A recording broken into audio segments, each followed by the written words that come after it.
आप बोलो।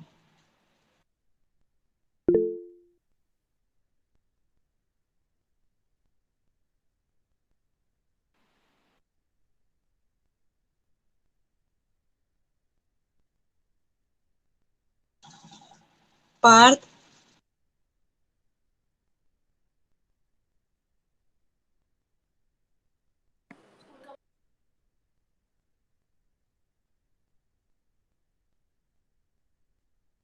सुन रही हूँ, बोलो। Yes ma'am. होमवर्क। मैम ऐसा था कि मैम मैं अपने मामा के घर गया हुआ था। मैम आप पहले मेरे पेरेंट्स से पूछ लो, तो इसलिए फिर मैं कर नहीं पाया। फिर मैं डायरेक्ट अभी अटेंड कर रहा हूँ उधर से ही। बुक्स वगैरह है नहीं मेरे पास। ओके। संस्कार।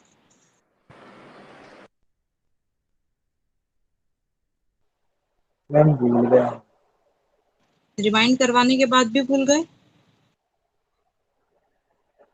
मैम मैं अगली बार से भेज दूंगा।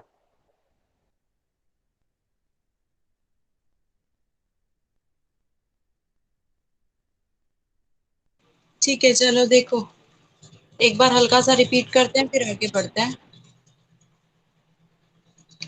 हमने किया था इंडिफरेंस कर्व के बारे में। पहले हमने कुछ अजम्पशंस की थी। हमारी अजम्पशन ये थी कि इनकम कांस्टेंट रहेगी। हम जो दो गुड्स लेंगे वो दोनों गुड्स एक दूसरे के सब्स्टिट्यूट होने चाहिए। सब्स्टिट्यूट मतलब एक के बदले दूसरा जो आप यूज कर पाओ। तीसरी चीज हमने ये देखी थी कि कंज्यूमर के पास अगर कोई चीज कम होगी ना, तो उसको उसकी डिजायर ज्यादा होगी। कोई भी चीज कम होती है हमारे पास तो उसकी इच्छा ज्यादा होती है कि ये चाहिए ही चाहिए। जब वो मिल जाता है, बहुत सारा हो जाता है हमारे पास, फिर उसकी डिजायर कम हो जाती है। तो कहने का मतलब है, जो चीज हमारे पास होती है हमको उसकी कीमत नहीं होती, पर जो नहीं होती वो हमको हमेशा चाहिए होता है। ये ह्यूमन साइकोलॉजी यहाँ पर यूज होगी। और एक हमारी अजम्पशन थी मोनोटोनिक प्रेफरेंस। मोनोटोनिक प्रेफरेंस का मतलब होता है कि जितने ज्यादा गुड्स आपको मिलेंगे उतनी ही ज्यादा आपको सेटिस्फैक्शन मिलेगी। क्योंकि यहाँ पर हमको ये गुड्स को खाना नहीं है, कंज्यूम नहीं करना। इसलिए यहाँ पर कोई पेट भरेगा या ऐसा कोई कॉन्सेप्ट नहीं है। We are just having the goods. So more the goods the better satisfaction it will be. And are common assumption कि हमारा कंज्यूमर जो है वो समझदार है। उसको अपने अच्छे बुरे के बारे में पता है। और उसको पता है कि उसकी मैक्सिमम सेटिस्फैक्शन कब होगी। ये बेसिक अजम्पशंस थी।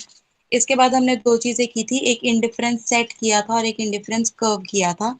यही आपका होमवर्क था। सही लिखा है आप लोगों ने आंसर में।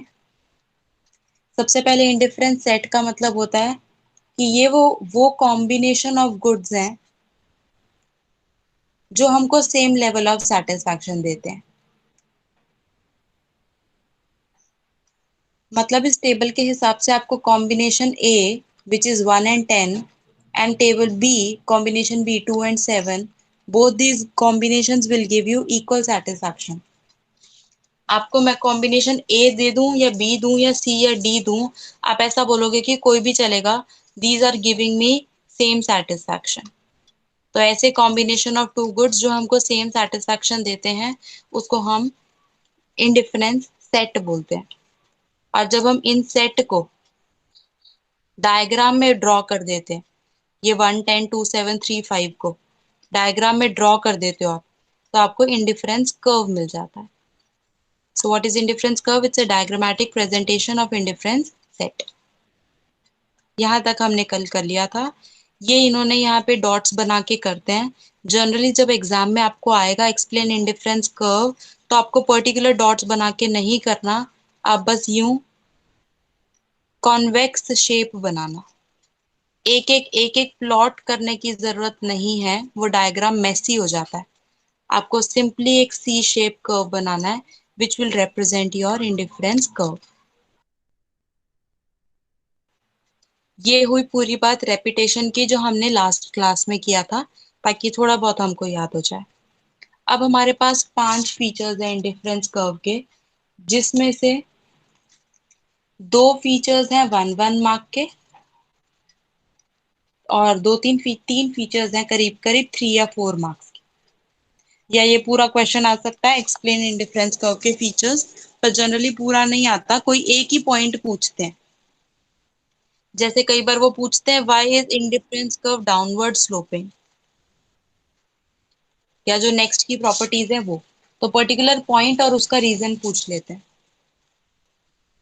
पहले तो हम ये समझ लेते हैं डाउनवर्ड और अपवर्ड होता क्या है। ये लेफ्ट, मैम ये पॉइंट कितने मार्क्स का आएगा? ये वाला जो क्वेश्चन है ये 1 मार्क का है। Why is indifference curve downward sloping, ये 1 मार्क का क्वेश्चन है। हम ये लेफ्ट से राइट में देखते हैं। आप लेफ्ट से राइट में ऑब्जर्व करो तो ये कैसा कर्व जा रहा है, नीचे की तरफ। कैसा कर्व जा रहा है ये, ऐसे नीचे की तरफ जा रहा है, which is known as downward sloping. जो सप्लाई कर्व चैप्टर नंबर 7 करेंगे मोस्टली, वो आपका कर्व ऐसा होगा ऊपर की तरफ, ये अपवर्ड है।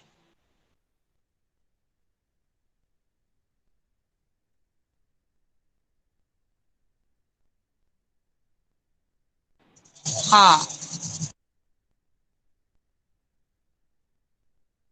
दोनों में डिफरेंस एक साथ देख लो। ये वाला डाउनवर्ड स्लोपिंग है, नीचे की तरफ जा रहा है। ये वाला अपवर्ड स्लोपिंग है। अब इन दोनों में सब कंपेयर करके देखोगे तो जो हमारा इंडिफरेंस कर्व है वो कैसा है, डाउनवर्ड स्लोपिंग है। एक रीजन हमेशा याद रखो, कोई भी कर्व लाइफ में डाउनवर्ड स्लोपिंग कब होता है।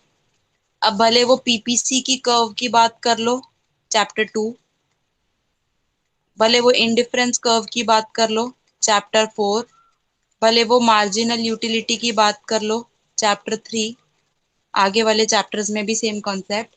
whenever there is a downward sloping, it means if you increase one good, you have to decrease another. Downward sloping का रीजन ही ये है, आप देखो प्लॉटिंग के टाइम पे आपने पॉइंट ए प्लॉट किया, ये 10 था, ये 1 था। जब आपने गुड एक्स को इंक्रीज किया तो गुड वाई डिक्रीज हुआ ना आपका।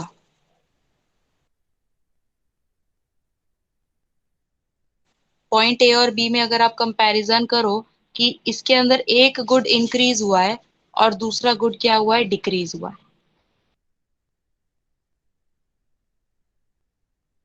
अगेन पॉइंट सी की बात करो तो ये 2 से 3 चला गया है और ये 7 से 5 आ गया। एक बढ़ रहा है तो एक कम हो रहा है। तो जैसे जब एक गुड इंक्रीज होता है दूसरा गुड डिक्रीज होता है एक्स एक्सिस और वाई एक्सिस पे, तब हमारा कर्व की शेप हमेशा डाउनवर्ड स्लोपिंग आती है। अब वो डाउनवर्ड स्लोपिंग में स्ट्रेट लाइन भी आ सकती है, कॉन्वेक्स भी आ सकती है, कॉनकेव भी आ सकती है, लेकिन डाउनवर्ड कब आती है, जब एक्स एक्सिस और वाई एक्सिस के बीच में ऑपोजिट रिलेशन होता है। ये आप सिंपल देख लो, अगर आपका कॉम्बिनेशन ए 1,10 है, अगर आपने एक्स भी बढ़ाया और सपोज मैं वाई भी बढ़ा दूं, तो मेरा बी पॉइंट तो इधर आएगा ना, फिर 1 और 12,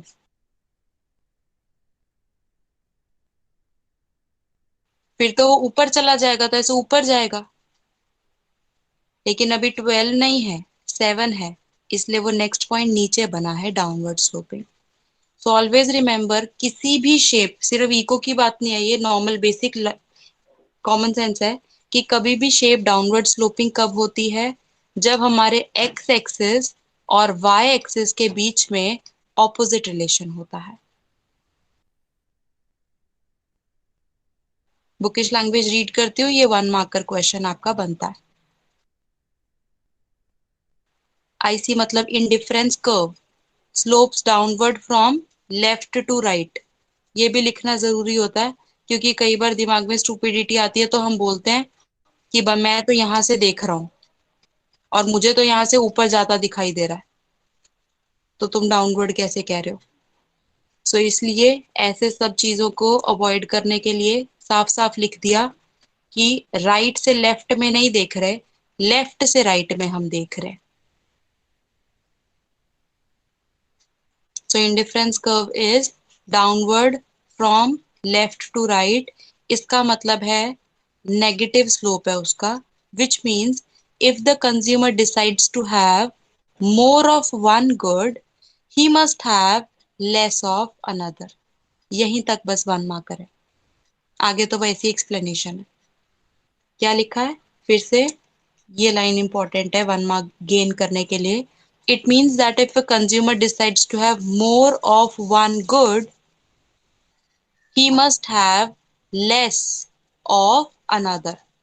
मतलब एक चीज इंक्रीज होगी तो दूसरी डिक्रीज होगी, ऑपोजिट रिलेशन या इनवर्स रिलेशन, तब आपका कर्व की शेप क्या आएगी, downward sloping.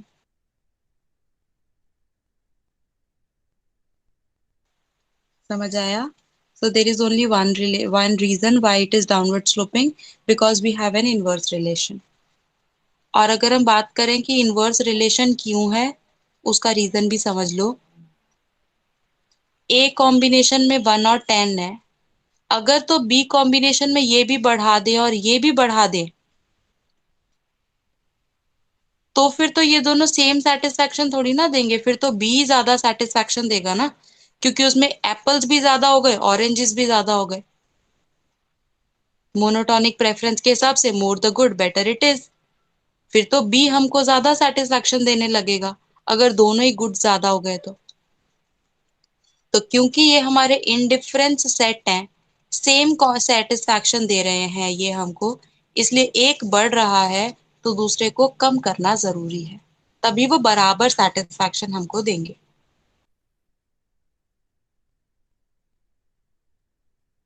So here it is a one marker question and a feature of indifference curve. Indifference curve slopes downward. What is the reason? That if you have more of one good, you will have less of another.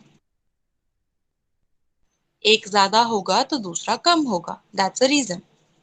Second property.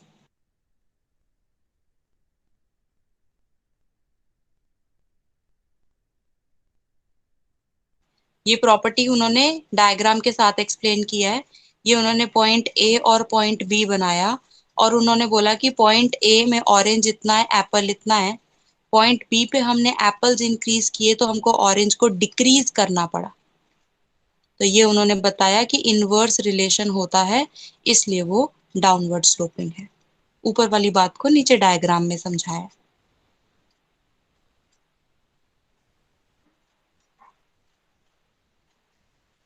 ये इसको proper तरीके से लिखा हुआ है कि वो downward sloping क्यों है।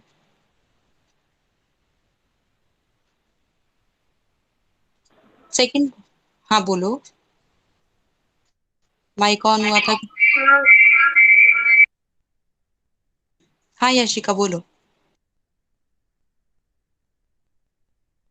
मैम वो कहाँ लिखा हुआ है proper answer for downward sloping का? वो जो नीचे लिखा था बताते,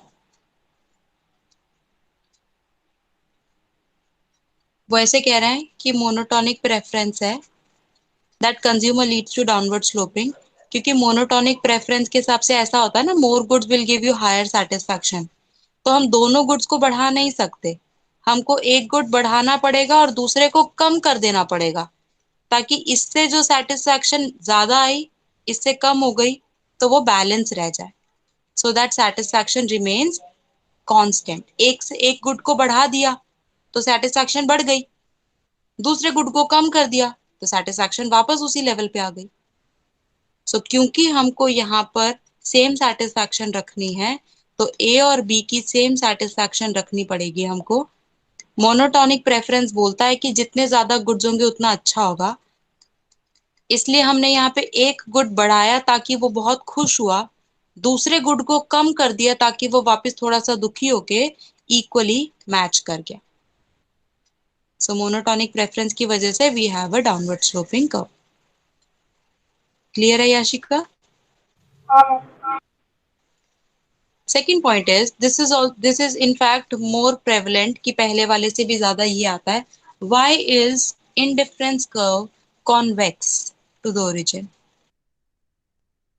this is an important question, समझने की बात है, ये ध्यान से समझना। हर एक चैप्टर में ना एक स्लोप होगा। स्लोप का मतलब होता है कि उसकी शेप कैसी है और उस वो शेप क्यों है वैसी, मतलब जैसे पीपीसी में उसकी शेप ऐसी थी तो क्यों थी उसकी शेप ऐसी, यहाँ पर इसकी शेप कॉन्वेक्स है तो क्यों है। तो indifference curve convex to the origin है, वो क्यों है। रीड करती हूँ।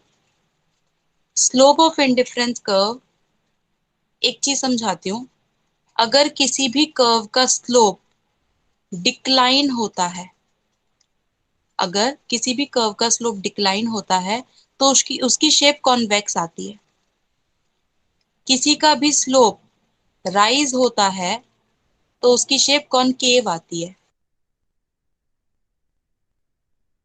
और किसी का भी स्लोप ना बढ़ता ना कम होता, कांस्टेंट रहता है, तो वो स्ट्रेट लाइन बनता है।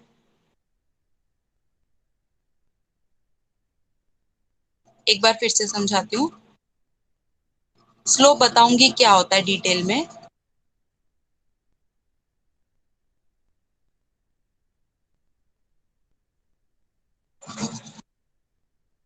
कभी भी किसी भी कर्व का स्लोप अगर हम बोलेंगे ना कि वो फॉलिंग है, फॉलिंग स्लोप, डिक्लाइनिंग स्लोप, तो उस कर्व की शेप हमेशा कॉन्वेक्स होगी।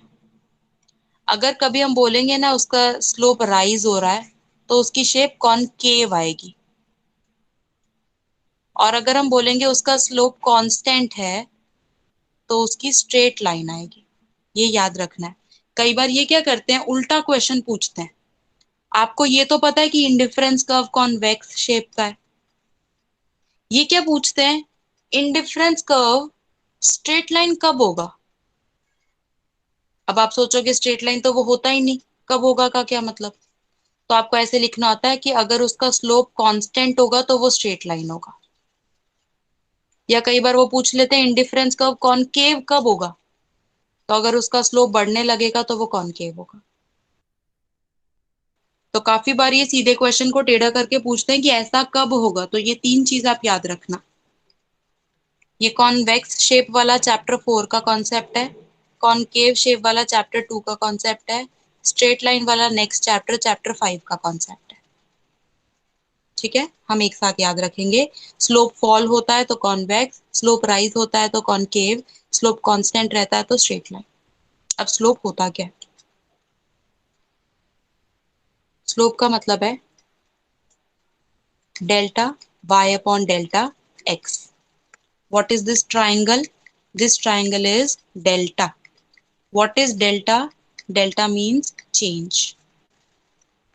How much we are changing y in comparison with x.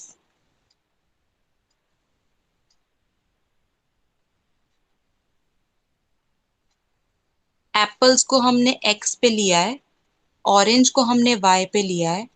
Delta y upon delta x मेरे स्लोप का फॉर्मूला होता है। ये पहले वाले का तो कुछ आएगा नहीं। कितना चेंज हुआ y में, 3 यूनिट्स का। कितना चेंज हुआ x में, 1 यूनिट का, तो 3/1, 3। कितना चेंज हुआ y में, 2 यूनिट्स का। कितना चेंज हुआ x में, 1 यूनिट का। अगेन y में कितना चेंज हुआ, x में कितना चेंज हुआ। अगर आप ये तीनों को ऑब्जर्व करोगे, आपका स्लोप क्या हो रहा है, fall, 3 to 1। That's the reason of your convex shape.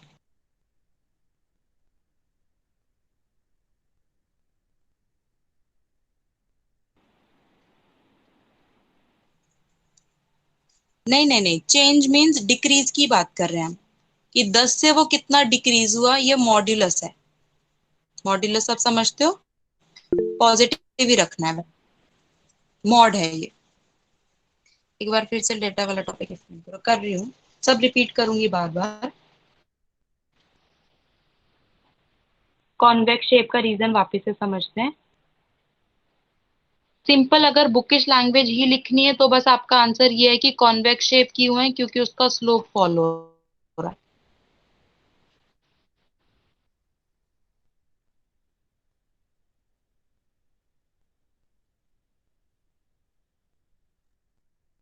का सेंस क्या है वो समझा रही हूँ मैं आपको। ठीक है, तो मार्क्स तो इससे ये दो वर्ड्स लिख के स्कोर हो जाएंगे। पर एक बार समझते हैं स्लोप क्या होता है। स्लोप का फॉर्मूला होता है delta Y upon delta X. Triangle जो है उसको डेल्टा बोलते हैं। डेल्टा का मतलब होता है बदलाव, चेंज। कितना वाई में चेंज आ रहा है अपॉन कितना एक्स में चेंज आ रहा है। तो ये हमारा टेबल था इंडिफरेंस कर्व का, इसी के हिसाब से बता रही हूँ। पहले वाई में कितना चेंज आया, 3 यूनिट्स का चेंज आया, और डिवाइड बाय एक्स में कितना चेंज आया, 1 यूनिट का।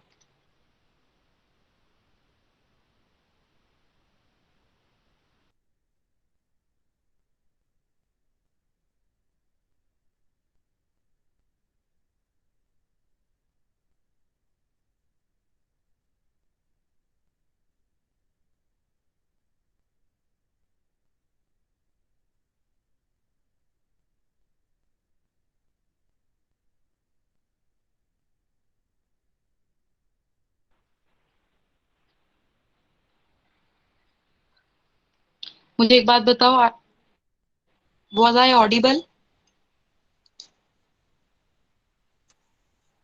क्योंकि मेरे लैपटॉप में स्क्रीन थोड़ी लेट प्रेजेंट हो रही है। नेट बंद हो गया, ओके। वाईफाई बंद हो गया। 2 मिनट होल्ड करना बच्चों।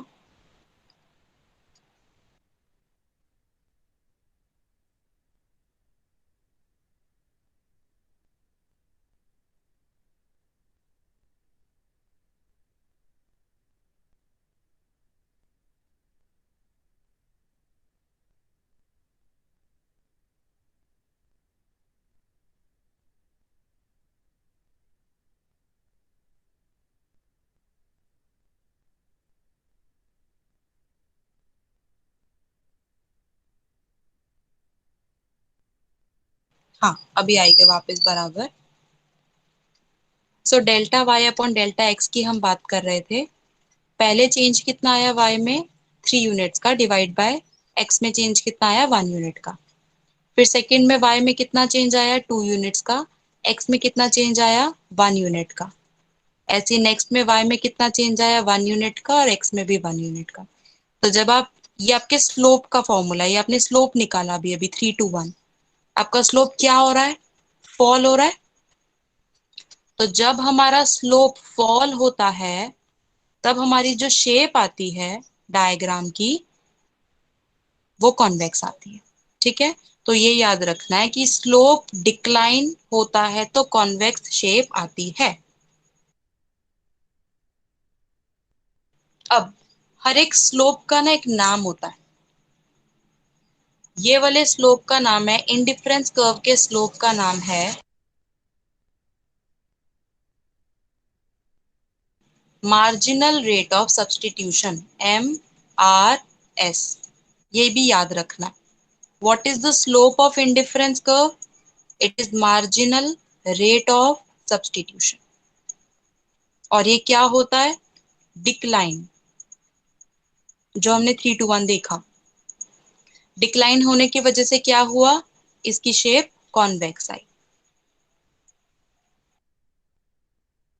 मार्जिनल रेट ऑफ सब्सटीट्यूशन का मीनिंग क्या, उसके नाम से पता चल रहा है। What is the rate at which consumer is willing to substitute one good for another? देखो, अगर आपको ये इंडिफरेंस कर्व का सेट कल पूरा समझ में आया हो, क्या कर रहे थे हम कल, हमारे पास एक एप्पल और 10 ऑरेंज थे।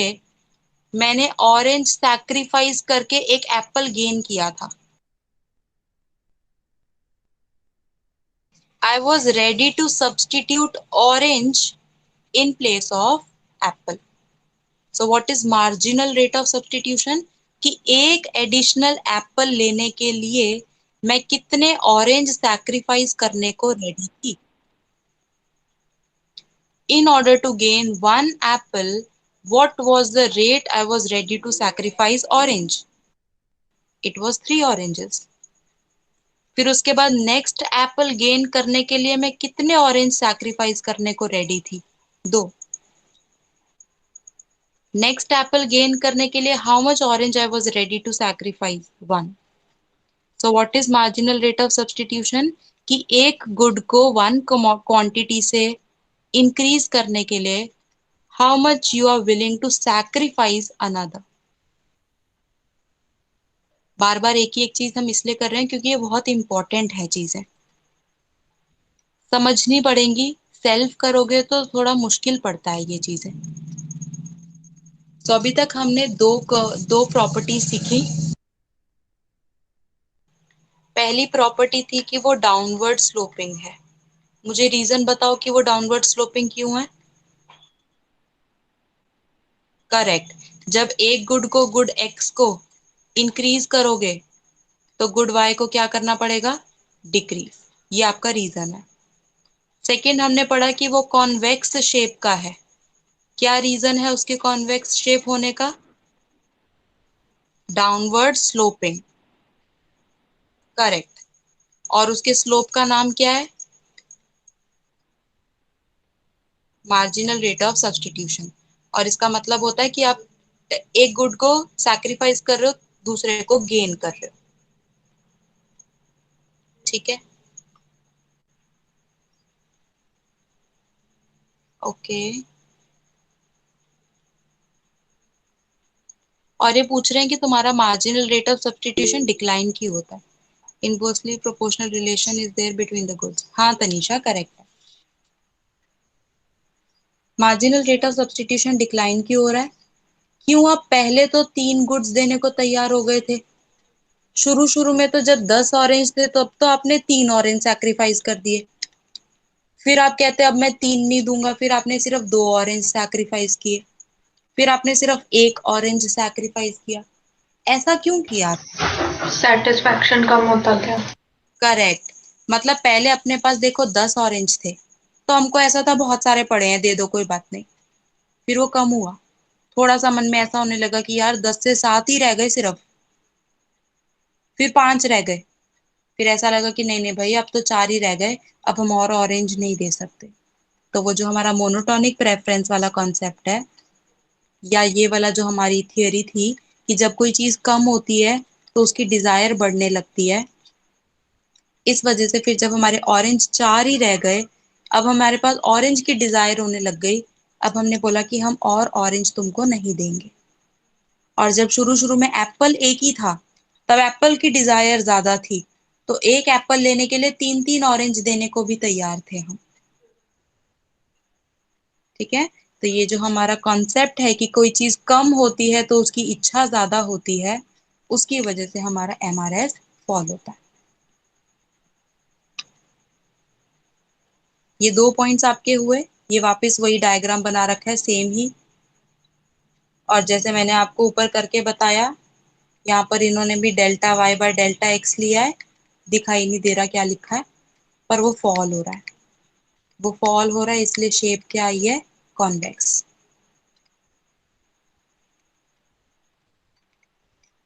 आई चीज समझ में।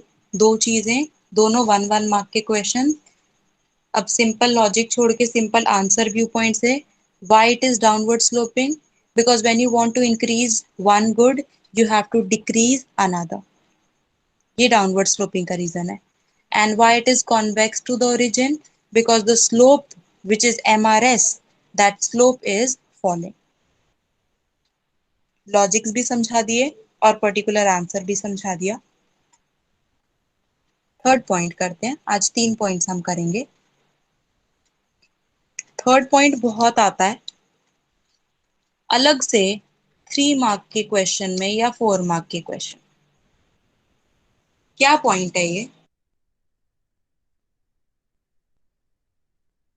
बुक से रीड करने से पहले पहले मैं समझा देती हूँ आपको, फिर बुक देखेंगे।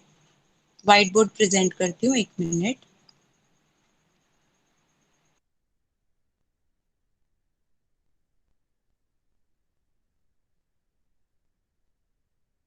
पॉइंट क्या है तीसरा हमारा, higher satisfaction will be higher indifference curve.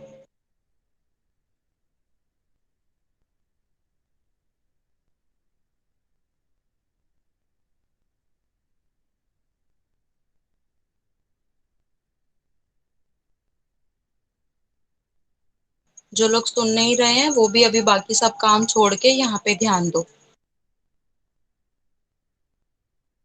क्या पॉइंट है, जितना ऊपर इंडिफरेंस कर्व होगा उतना ज्यादा सेटिस्फैक्शन होगा। कैसे? डायग्राम बनाते हैं पहले हम, एक बड़ा सारा। यहाँ पे उन्होंने 3-4 बनाए हैं इंडिफरेंस कर्व, मैं 2 ही इंडिफरेंस कर्व बना रही हूँ।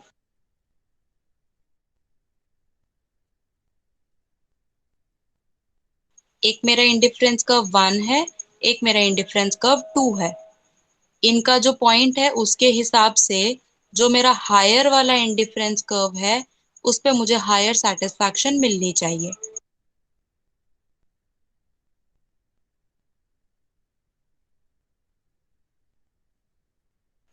अब मैं कुछ पॉइंट्स मार्क कर रही हूँ।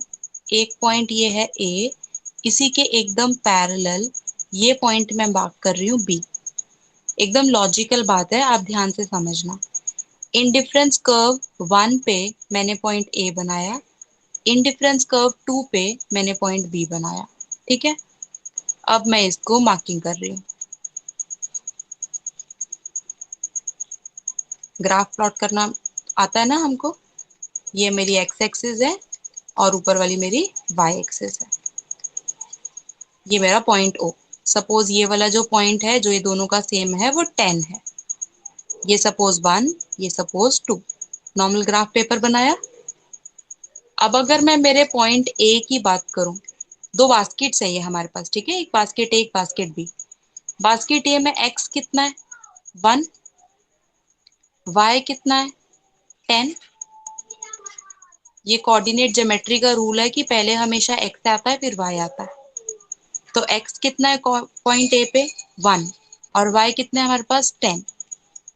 पॉइंट बी पे एक्स कितना है 2, वाई कितना है 10। इतना समझ आया? अब अगर मैं आप लोगों को पूछूं, कंसीडरिंग कि ये चीजें फ्री हैं जो भी है, पैसों की बात नहीं करनी क्योंकि इनकम कांस्टेंट रखी है हमने। अब मैं आपको पूछूं कि आपको मैं दो बास्केट्स दे रही हूँ, एक में गुड एक्स 1 क्वांटिटी है और गुड वाई 10 है, दूसरे में गुड एक्स 2 है, गुड वाई 10 ही है। आप कौन सी बास्केट चूज करोगे इन दोनों में से? बी। क्यों बी? क्योंकि इसके अंदर y तो सेम ही है दोनों में, तो y में तो कोई डिफरेंशिएशन है ही नहीं।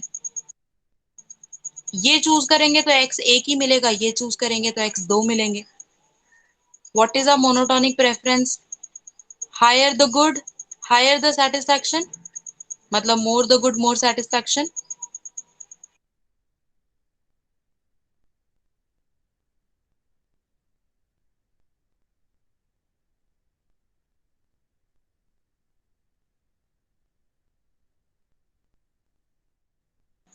मोर गुड का मतलब है more of one good and no less of another.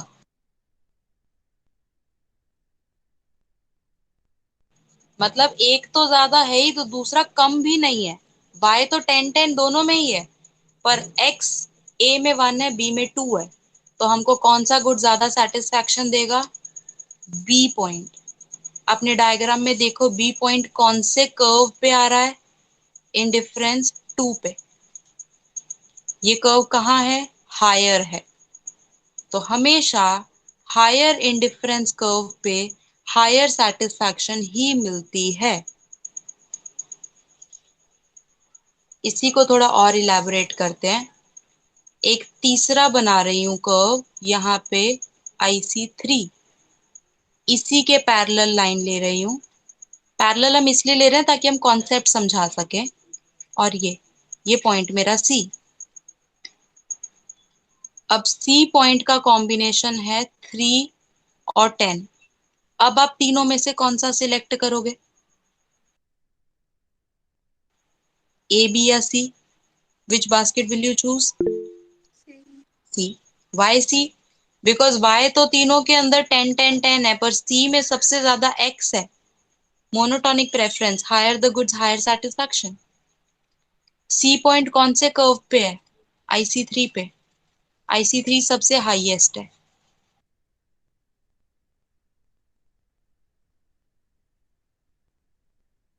So that means higher the curve, higher the satisfaction. अब मैं आपको बुकिश लैंग्वेज से समझाती हूँ कि आपको लिखना क्या। नहीं, हाँ मतलब बाद में आएगा वो फिफ्थ प्रॉपर्टी है। Yes Kritika, repeating everything again. ये चीज हमने व्हाइट बोर्ड पे की थी, अभी ये वाली चीज मैं एक बार बुक से समझा रही हूँ। अगर नहीं आएगा तो मुझे बोलना है, रिपीट वंस अगेन। इन्होंने 4 आईसी कर्व्स बना दिए, आपको एग्जाम में 4 बनाने की जरूरत नहीं है, बहुत मेस हो जाता है वो। 2 बनाओगे तो चलेगा।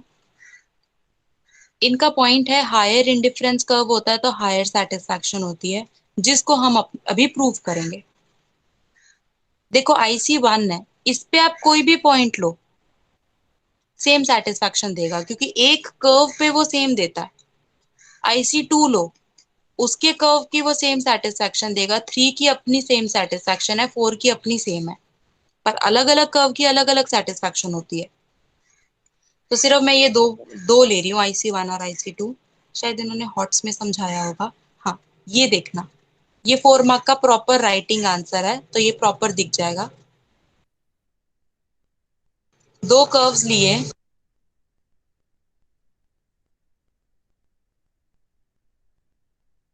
एक कर्व लिया IC1, एक कर्व लिया IC2। मेक श्योर करना है वाई एक्सिस को स्ट्रेट बनाओ। वैसे आप कोई भी ले सकते हो, पर कॉन्सेप्ट समझाने के लिए स्ट्रेट लाइन बनानी पड़ेगी। एक पॉइंट आ गया आर, एक पॉइंट आ गया एस। दोनों के वाई एक्सिस को मार्क किया, दोनों के एक्स एक्सिस को मार्क किया। इन्होंने के, एल और L1 लिखा है। आई वुड सजेस्ट कि नंबर्स लिखना। नंबर लिखते हैं तो कॉन्सेप्ट ज्यादा समझ आता है।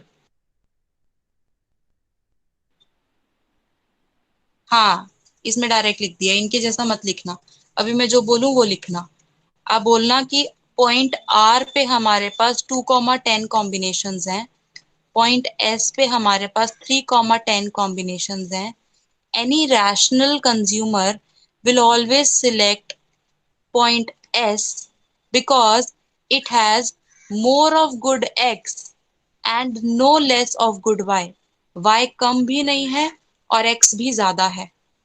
And we have a monotonic preference कि जितने ज्यादा गुड्स हमको मिलेंगे उतना हमारे लिए बेटर रहेगा। आपको कभी भी टोटल करके नहीं देखना, ठीक है? ऐसा नहीं कहना कि इसमें 12 है और इसमें 13 है, ऐसा नहीं।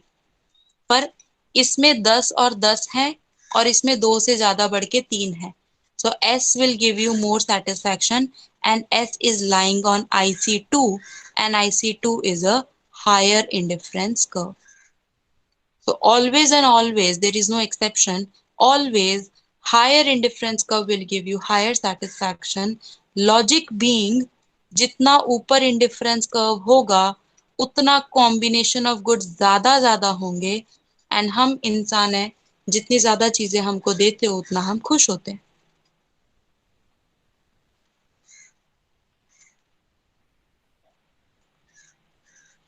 इनके ग्राफ के हिसाब से सबसे ज्यादा IC4 की सेटिस्फैक्शन होगी, फिर IC3 की, फिर IC2 की, और सबसे कम सेटिस्फैक्शन IC1 पे होगी। आई बात समझ में? और एक और चीज, again a 1 marker. What do you mean by indifference map? तो जब आप बहुत सारे इंडिफरेंस कर्व एक साथ बना देते हो, ICs, ये S पे फोकस करना है। जब बहुत सारे इंडिफरेंस कर्व एक साथ बनते हैं उसको इंडिफरेंस मैप बोलते हैं।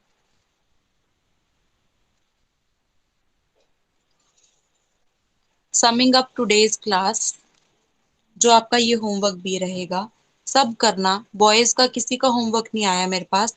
प्रभात, आपका भी होमवर्क नहीं आया। वेदांत आया था, वापस लीव हो गया, उसका भी होमवर्क नहीं आया था। ठीक है, हमने कल इंडिफरेंस कर्व तक समझ लिया था, आज हमने मेजरली प्रॉपर्टीज की हैं इंडिफरेंस कर्व की। 5 प्रॉपर्टीज है, पांचों इंपॉर्टेंट है, 3 कर ली। पहली हमने पढ़ी कि वो डाउनवर्ड स्लोपिंग होता है। वो हमको पता है कि उसका शेप ऐसे नीचे को होता है तो डाउनवर्ड स्लोपिंग होता है, क्योंकि जब हम गुड एक्स इंक्रीज करते हैं तब हमको गुड वाई जो है वो डिक्रीज करना पड़ता है। ये जो इनवर्स रिलेशन है उसकी वजह से वो डाउनवर्ड स्लोपिंग होता है। जिन्होंने बीच की क्लास स्किप करी है वो यहाँ ध्यान से सुनो। सेकेंड प्रॉपर्टी हमने पढ़ी कि वो कॉन्वेक्स शेप का होता है। कॉन्वेक्स शेप इसलिए होता है क्योंकि उसका जो स्लोप है वो डिक्लाइनिंग है और उसके स्लोप का नाम है मार्जिनल रेट ऑफ सब्स्टिट्यूशन। तीसरी प्रॉपर्टी हमने पढ़ी कि जितना हायर इंडिफरेंस कर्व होगा उतनी ज्यादा सेटिस्फैक्शन होगी। ये 4 मार्क का क्वेश्चन आता है, इसमें ग्राफ बना के ही एक्सप्लेन करना पड़ता है। आप डायग्राम बनाओगे,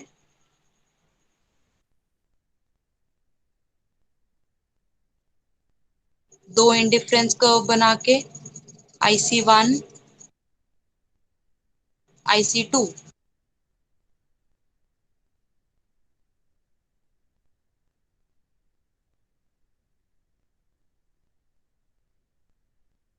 इस तरीके से 2 पॉइंट्स मार्क करेंगे, दोनों पॉइंट्स पे नंबर्स लिखेंगे,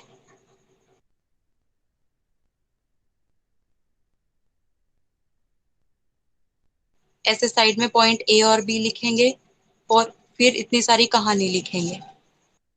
कहानी में वही लिखना जो हमने यहाँ पे डायग्राम में बनाया है। हम बोलेंगे कि कॉम्बिनेशन A में तो 1 और 10 कॉम्बिनेशंस हैं, कॉम्बिनेशन B में 2 और 10 कॉम्बिनेशंस हैं। अकॉर्डिंग टू मोनोटोनिक प्रेफरेंस जितने ज्यादा गुड्स हमारे पास होते हैं उतना हमको अच्छा लगता है। इस हिसाब से B हमको ज्यादा सेटिस्फैक्शन देगा क्योंकि उसमें ज्यादा गुड्स हैं और B जो है वो IC2 पे है और IC2 जो है वो हायर कर्व है, विच कंक्लूड्स कि जितना ऊपर हमारा इंडिफरेंस कर्व होगा उतनी ज्यादा हमको सेटिस्फैक्शन मिलेगी।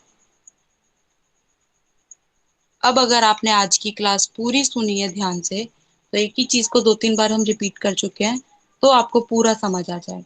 अगर आपने बीच में इंस्टाग्राम चलाया है या खाना पीना खाया है तो आपकी मर्जी है, दैट्स योर लॉस।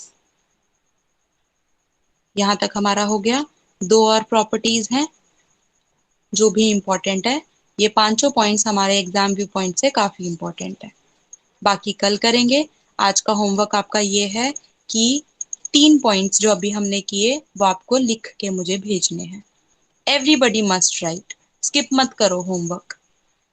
ठीक है, कल मिलते हैं, चलो बाय बाय।